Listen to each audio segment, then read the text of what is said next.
If you have the blessing of having some money to pass on, you want to give your kids enough money so they can do anything, but not enough money so they can do nothing. That's a Warren Buffett quote. If my kid is not doing a whole lot of anything but partying, and I keep seeing on his Instagram he's in Ibiza or something, I'm not going to give him dick. It's like, okay, boss, if you have enough time to just party all the time, you don't need my money. In today's office hours, we discuss the future of Prof G's AI tools, my day-to-day routine, and the right way to pass money on to your kids. Question number 1. Our first question comes from Pygmy Nuthatch on Reddit. Pygmy Nuthatch, where do they get these names? They say, I'd like to ask some questions about your Google persona.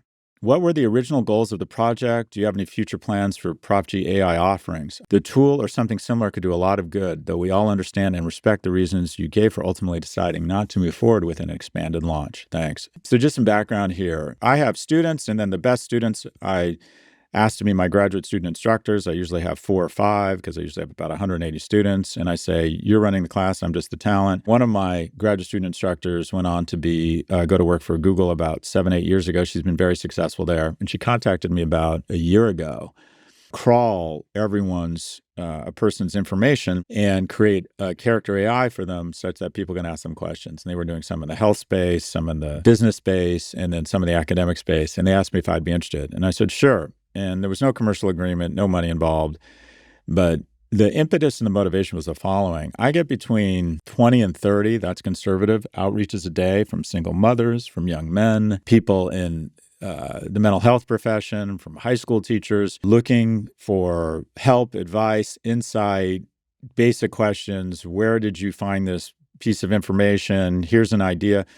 And I can't get to 1% of them. So I thought, how could I come up with something that would say, hey, here's my character AI, ask it the same question, and there's an 80% probability it'll get it 80% right. And so we started working on this thing about a year ago. And then in that time, things changed dramatically. And that is character AIs became a thing. And it was discovered that a lot of young people, minors, were engaging these character AIs and starting to develop these not even parasocial relationships, but in-depth relationships that oftentimes led to very dark places.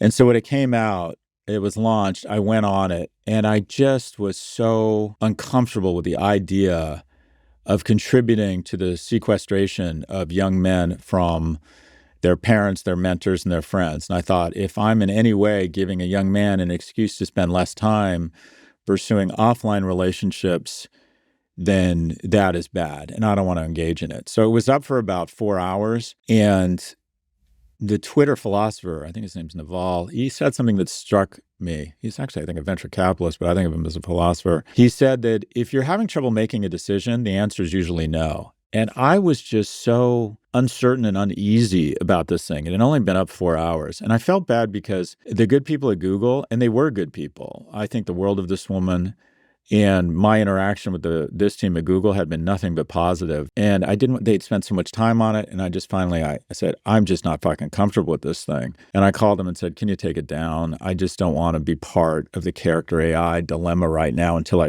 we figure out what the guardrails are and how to handle it. And so they took it down. Is there potential upside? Yeah, but the potential downside, I think, is unknown right now. It started out as a good idea. I think my intentions were good or in the right place, but I was increasingly uncomfortable with the development and evolution of character AIs and decided to pull it down. Support for the show comes from Gruns. The new year always comes with resolutions, and that can be a lot of pressure to improve yourself. That's all well and good, but what's the point of doing all that if you can't stick with it long term? Gruns proves you can do the least and still feel the most thanks to a delicious daily habit that does the heavy lifting. If you haven't heard me talk about Gruns before, they're a convenient, comprehensive formula packed into a snack pack of gummies a day. This isn't a multivitamin, a greens gummy, or a prebiotic. It's all of those things, and then some at a fraction of the price. And bonus, it tastes great. Gruns ingredients are backed by over 35,000 research publications, and it comes in packs because you can't fit the amount of nutrients Gruns does into a single gummy, like 6 grams of prebiotic fiber. That's like eating 2 cups of broccoli, but in one tasty little snack pack. Kick your new year off right and save up to 52% off with code ProfG at gruns.co. That's code ProfG at gruns.co. Question number 2 also comes from Reddit. Radical Buy asks, Scott, what is your daily routine when you're not out on a book tour? Would love to see how the big dog spends his time. Well, I usually get up at about 4:45. I do a cold plunge, and then I have a massive protein shake, including all sorts of grains and sheep oil, and also this serum that's mined from algae off the coast of Sri Lanka. None of this is true. None of this is true. All right. Let's start with night. I'm usually doing something out with friends or with family or watching streaming media. The family goes to bed. Sometimes I used to have a drink. Now I don't do that anymore because this anti-alcohol movement has even me a bit freaked out. My 50-year-old liver, 61, can't handle alcohol the way my 30-year-old liver could. So I don't want to, and also I think drinking alone is probably not a good idea. But I try and unwind at night. I watch streaming media. I let the dogs up on the couch with me. I like to write. I like to cruise the internet. Sometimes I take an edible, and I'm up to 2 or 3 a.m. in the morning. I'm a night person. That's where I get my best thinking done. They say that people who get up early in the morning are more productive and people who stay up late are more creative. I'd like to think I'm creative. I can definitely confirm I'm not that productive. So I'm up till 2 or 3 in the morning. I usually get up around 10. If I want to sleep in, I'll sleep until 10:30. My assistant doesn't book anything before noon, which helps because I'm in London. So it's 7 a.m. where my team is back in New York. And then I get up, I have my quick hit of coffee. I try to have a breakfast. I try to work out. I have free weights and a rowing machine and this new thing called an amp, which is basically a tonal. So I try and get in some exercise. And then I basically start the day podcasting. And between writing and podcasting and team meetings and editorial calls and interviews with media, I'm kind of going from about 11 or noon until about 8 or 9 p.m., at which point I kick off, sometimes go out to dinner. I go out a lot, sometimes go out and meet friends, do something with family, and then everyone's in bed by, call it 11:30, and I'm up for another 2.5 hours kind of doing my work, so to speak. So I keep very odd hours. I'm struggling a little bit lately with, I don't want to call it anxiety, but just more fear, if you will. Is that anxiety? Maybe it's anxiety. I need to get outside more. Probably the only thing I really don't like about London, but it makes me, in many ways, it's just kind of a deal killer for me. I can't handle the fucking weather here. It's dark at 4 p.m. right now, so I don't go outside as much as I should, which is a really bad thing. All the things I preach to people about, it's like the cobbler's kids have no shoes. But anyways, mornings are basically kind of free time or sleep. 11 to 8, podcasting. 8 to 11, socialization. 11 to 2, that's my time, I guess. And then but I go to sleep very late. I keep very odd hours. By the way, I would not recommend this to anybody. I'm not saying it's the right way. It's just my way. We'll be right back after a quick break. Support for the show comes from Quince. People love to say, new year, new me. And honestly, that sounds like a lot. No need to start from scratch, I say. Why don't we start with a new wardrobe instead from Quince? Quince has all the staples covered, from soft Mongolian cashmere sweaters that feel like designer pieces without the markup, to 100% silk tops and skirts for easy dressing up, to perfectly cut denim for everyday wear. Our own Claire Miller had a couple of Quince pieces. Claire? I love everything I get from Quince. Honestly, I go to their site whenever I'm looking for a basic or a staple for my closet, kind of my go-to at this point for when I'm looking to build out my wardrobe. So absolutely love Quince. There you go. Refresh your wardrobe with Quince. Don't wait. Go to quince.com/Prof G for free shipping on your order and 365-day returns. Now available in Canada, too. That's QUINCE.com/Prof G to get free shipping and 365-day returns. Quince.com/Prof G. Welcome back. Our final question came from a listener who emailed us. Hey, Scott. Charles from Texas. Hi, Charles.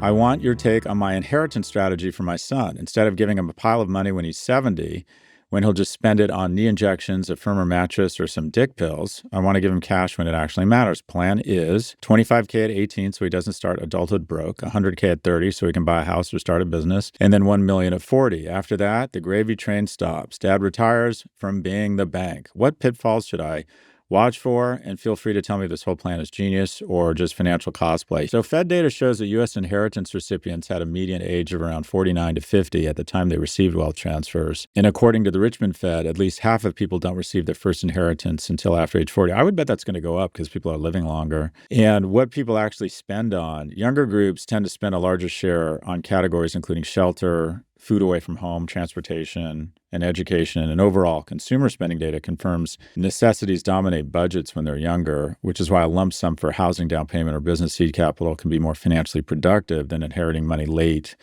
for discretionary spending. So I don't think anyone's figured this out. I'm thinking about the same thing. I always go to a couple things. One, you want to if you have the blessing of having some money to pass on, you want to give your kids enough money so they can do anything, but not enough money so they can do nothing. That's a Warren Buffett quote. My approach is going to be, I learned this from Morgan Housel, I'm going to scale up or scale down my kids' efforts. And that is, I'm not sure I'm going to lock into, and I don't think there is a reason to create a suicide pact or something you have to stick to, because I think a lot of it depends on the kid. Now, what do I mean? So if my kid gets out of college at 22 and wants to be in nonprofit, I'm going to give him money. If he's a productive citizen and works hard and is in a low-paying industry, if he wants to be a high school math teacher, I'm going to give him money. If my kid is not doing a whole lot of anything but partying, and I keep seeing on his Instagram he's in Ibiza or something. By the way, I don't have that problem. My boys are 15 and 18 right now.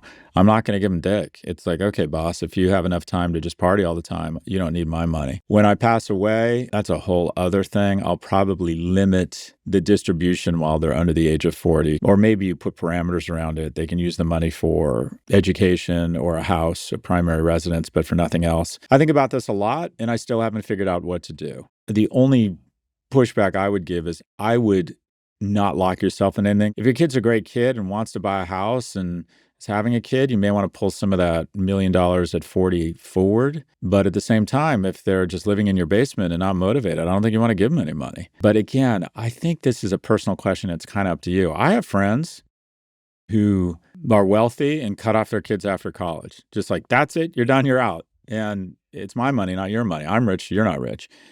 And then I have other friends whose kids have never flown commercially.